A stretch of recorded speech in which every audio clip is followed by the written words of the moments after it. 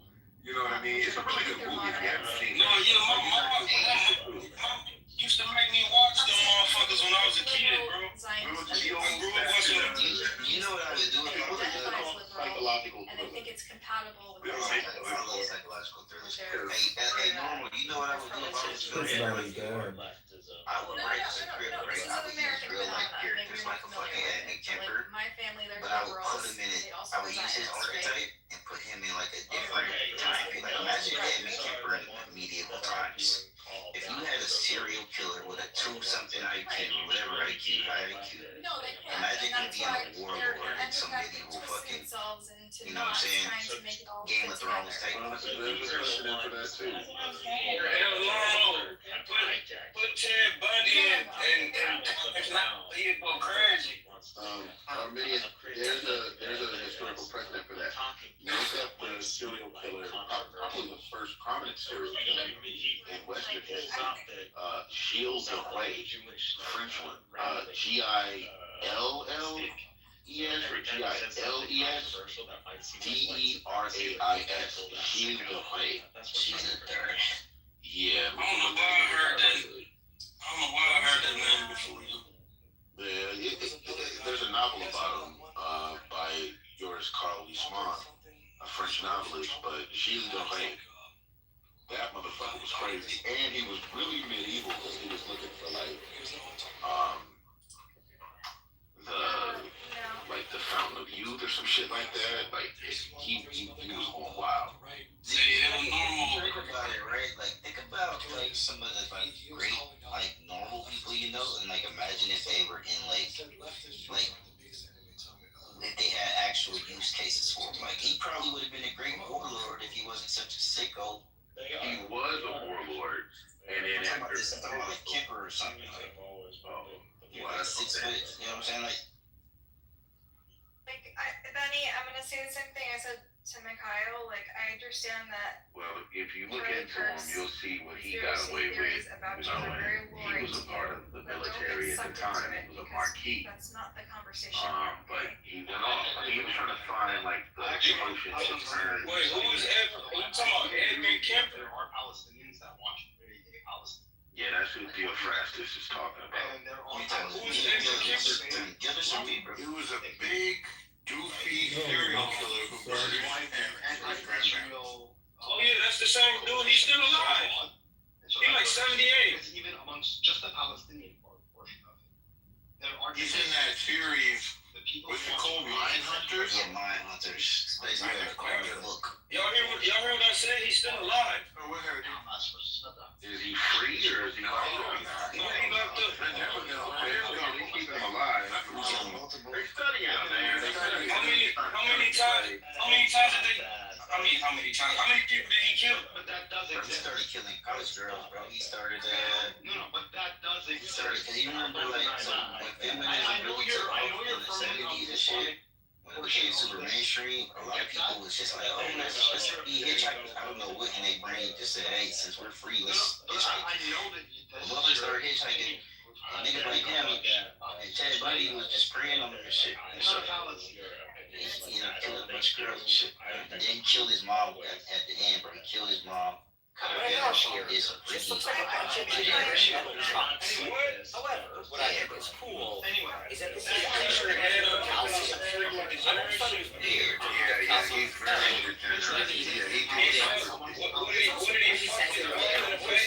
which is why it's safely stored and protected. I don't even want to talk about it. So freaky. I don't But anyway, now that the calcium is free, they started wanting to try with it. So I collected a small amount of it, and now I just want to drop it into some water. It all started reacting almost immediately and turning into calcium hydroxide. On top of this, though, it was also releasing flammable hydrogen gas, and I really like the little popping sound.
You a film director? Yes. On the one with That's what's up. Film and television. I never knew that. That's what's up. Born in Jerusalem. You definitely gotta. So what type of shows do you make on your shit's diverse? Mostly non-fiction. Non-fiction. Yeah. Like sci-fi type shit? Partner of the United States. No. That's fiction. You gotta understand something. Non-fiction. Okay. So they do like documentary or I do some documentary, some reality. They do some comedy. They do some paranormal stuff that was pretty wild. You know, just getting a little paranormal tape. Is it that? That's what it is. No, I wasn't gonna ask you. I thought you did fictional and shit. So I was gonna ask you like they should do like a serial killer in modern day time. We ain't seen a movie like that in forever.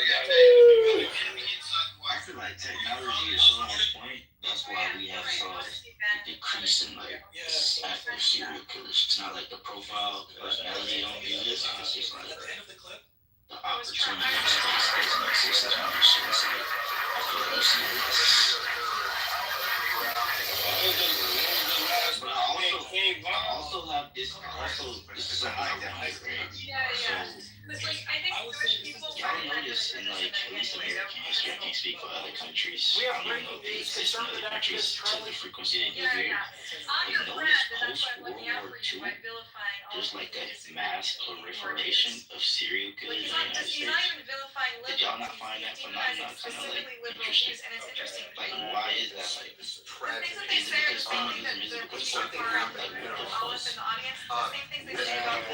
the fuck? I think that you have a high level of serial killers.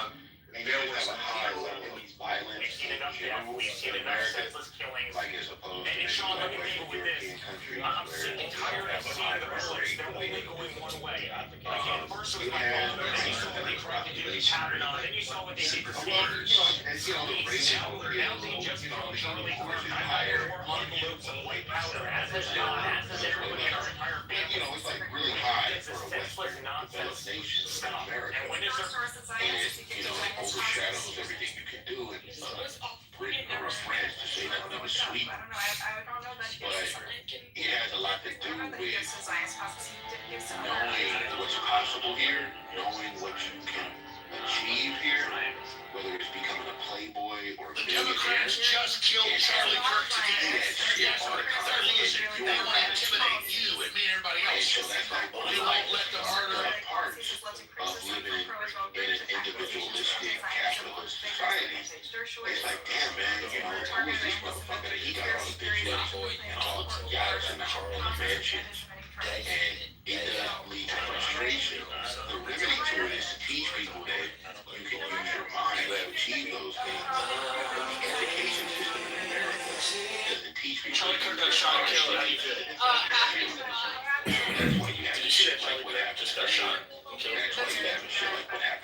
That's good. That's good to do. You can shop yourself a quote. Did they ever say that black dude did that shit to their friend? He was a tweet. You see that Charlie Kirk got shot and killed? Yeah. I don't really No rap, no sense. who are you?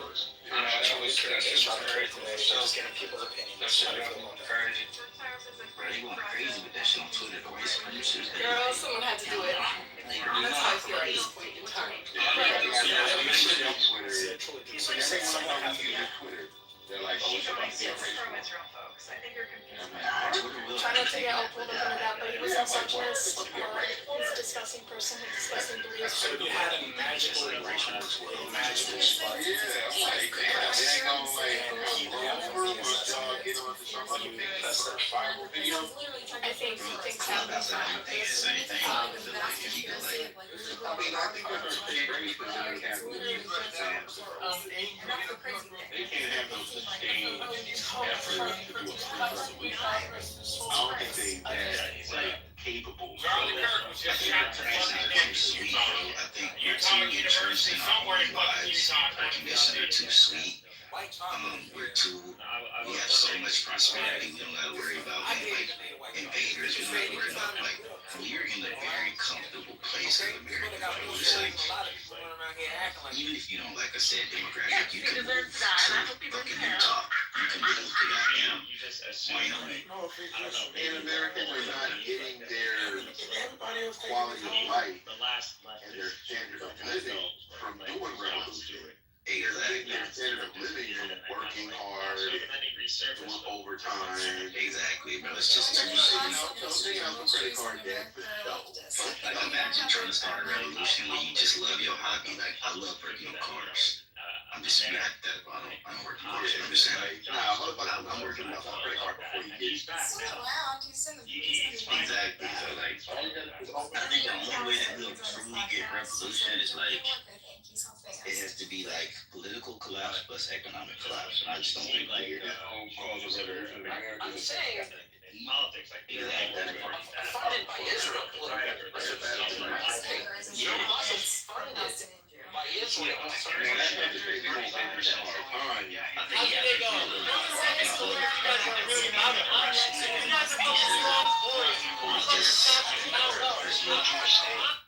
Hopefully they're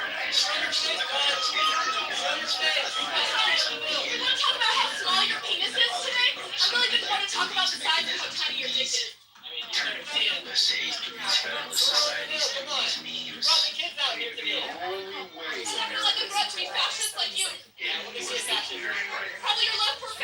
Nothing else can make this country fall.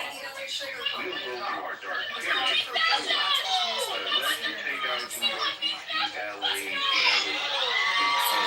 whatever, we not let we fall. And if we fall, that means the whole country we all back.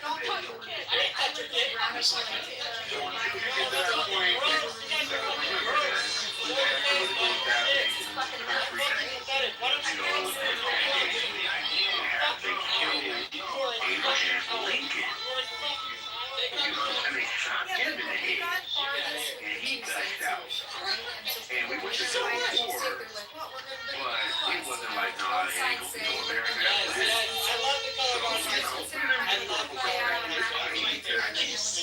I can't see the modern American Civil War, bro. It's just too big. It's like what really needs to be. Like you said, it's more money, more people, it's just more technology, it's more. It's just too, bro. It would really be like we would have to be on some suicidal shit, like. This country needs some better soul. And we just put it in a way of like show kids who love. I mean, it just needs to expose them how stupid they are. So because they're the ones who are like bringing this shit to this control line. And I don't know, I think somebody said earlier in this room, like, there needs some more regulation on the internet or whatever, like, I don't know, I think you probably just need to be able to use the internet as a real period, and it's public. You know, like, put your shit out there and know who you are. So, what you gonna say? Question, Mikhail and Benyamin, You in the streets, it's just like two taking a states picture of a in motherfucker Congress, walking across the street. You in I public. really couldn't exit because there's such a big Because of our digital technology, we have a I'd also be digital remiss public now. if I did not acknowledge why that flag is at half staff. Sanders supports a two-state solution. We lost the most credible Somebody American can today. hack your shit and find That's you. what most. You know, figure it out. This is fucking matrix. Willing to accept You know, like, it is what it is. So just make that shit public. Right. To be a Zionist is to believe that, you know, someone that. Yeah, I heard that night. As a Jewish state. Like, yeah, I remember, you know, I ain't gonna bring her up because I don't want further what she's going through, but yeah, you know, motherfucker, here it is, And whether you approach it from. get on your shit and then start putting it out. I mean, where the fuck We have is, breaking news Roger? Do y'all know Roger off of that? And still like alien. Yeah, they said he got that. So by Now, he ain't been on that. Not the same thing. That's the kind of Zionist that Bernie Sanders is. He I don't know. No, his name is not really Roger. Yeah, look, he has this information online, but it's not tied to this clubhouse identity. But somebody, you know, went into the truth and doxed him. That Israel has a right to exist as a Jewish Come on, state. man, like, As a Jewish alright, state. if you wanna do it like that, your shit should be out here too. That doesn't mean to the exclusion. Put your name on it, man. Like, who are you? What's your picture looking like? Honestly, and, you know, do it like I do it, man. You know, I don't cussing nobody out. I don't threaten nobody. I don't disagree. That's what pisses me off about this whole, like, I'm okay, pretty sure it's like, Bernie Sanders even with the Charlie Kirk, and it just ain't gonna compare Rodney or fucking Charlie Kirk, but it's like, just because a motherfucker has a strong opinion, I don't care if it makes you uncomfortable, you gotta like, is it doxing or is it? So he hasn't been hard pressed. That's not the nature view for I crashed out. progressives who You know, and I think that's what the sister was saying the other day, like she crashed out and dude took advantage of that. Was like, all right, fuck it, I'm going death to five. Whether you label him a I'm Zionist cool or with not the a crash out, Zionist or man. As long as you're not anti-Zionist is threatening irrelevant. me, What he believes is you the know, same you're thing that crashing out. Oh, fuck you. You don't know shit. You fucking N-word. You fucking K-word. You don't know shit. Fuck you. Just doing all this on the kicking them down and coming back up. Other moms bring them up. I mean, that's a crash out, man. It's like, yeah, we laugh at it. We, you know, we get into it, but for a motherfucker next step and be like, this is who this person is and these are his kids are. This is where he lives. This is what he does for a living. This is where he works. I can't change that. Nah, man, that's, if you're doing all that, your name needs to be on It this does bitch. exist. Who cares? Yeah. We're doing the same dumb litmus test that right? The Zionists do. Shows it up. I'm talking about is like, It's a way to I don't give a fuck. to trap people. Yeah, and try me to too. get You them to can decide. It doesn't pull mean up. anything. Who cares? No one has a right to exist, right? People just exist. It's not a real question. It's a free argument. You're trying to follow people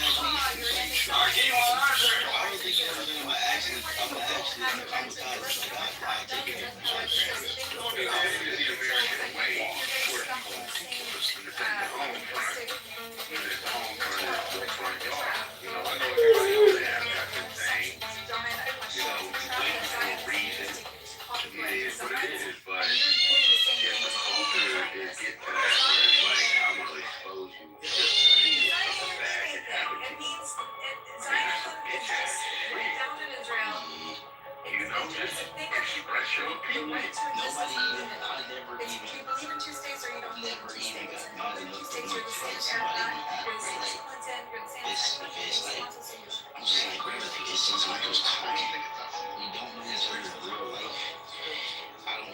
What do you do for a living, sir?